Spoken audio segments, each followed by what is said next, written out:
नमस्कार माझ्या मैत्रिणींनो, आपण आज इथे ह्या ब्लाऊजला फ्रंट साईड पूर्ण बंद आहे याची. याला आपण पॅड अटॅच करणार आहे. तर हा आपला ब्लाऊज 3 लेअरमध्ये शिवून झालेला. पहिल्या 2 लेअर आपण एकमेकांना शिवून घेतल्या आणि लास्टची राहिलेलं खालचं असतं एक एक्स्ट्रा ठेवलेलं आहे. त्याच्यामध्ये आपण दोन्हींचा गळा बघा, गळा ॲडजस्ट करून घेतलेला आहे, पूर्ण रेडी करून घेतलेला आहे गळा. आता आपण याला पॅड अटॅच करणार आहे. पॅड अटॅच करताना मधला भाग ओपन करायचा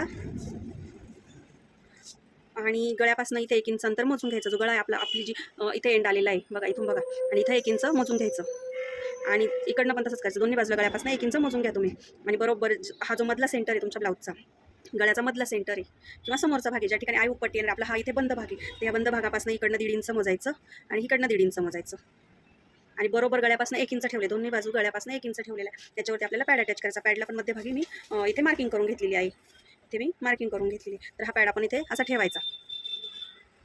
हे बघा, इथे 1 इंचावरती ठेवला आणि हा पण 1 इंच, हा सेंटर बरोबर ठेवायचा, हा दोन्ही सेंटर बरोबर ठेवायचा. इथे पॅड थोडासा टच करायचा कपड्याला आणि खालच्या बाजूने तुम्ही पिन अटॅच करून ठेवू शकता. याने काय होतं, बरोबर पॅड सेंटरला बसतो आणि पिन लावल्याने आपल्याला जरी थोडाफार मागे पुढे सरकवायचं असेल, अंतर कमी जास्त करायचं असलं तरी आपण ॲडजस्ट करू शकतो. त्याच्यामुळे पहिला पॅडला पिन लावून ठेवायचं, डायरेक्ट शिलाई मारायची नाही. इथे पण बघा 1 इंच आणि इकडचं 1.5 इंच सेंटरचं अंतर, इथे मी पॅड अटॅच ठेवलेला आहे आणि आता याला टाचणी किंवा पिन लावून अटॅच करून घेणार आहे. बरोबर सेंटरला मी अटॅच करून घेतला. हा झाला आपल्या दोन्ही पण पॅड अगदी सोप्या पद्धतीत आपल्या अटॅच करून झालेली. हे बघू शकता तुम्ही. हे बघा, बाहेरच्या बाजूने वाटतही नाही का हां आपण पॅड ठेवलेत आणि अटॅच केलेत. एकदम व्यवस्थित चांगल्या पद्धतीने आपले पॅड दोन्ही अटॅच करून झालेले आहे. बरोबर मी गळ्यापासून पॅडचं 1 इंच अंतर घेतलं, मध्ये 1.5-3 इंचाचा गॅप ठेवलेला आहे आणि पॅड अटॅच केली. व्हिडिओ आवडल्यास लाईक करा, शेअर करा, सबस्क्राईब करा. थँक्यू.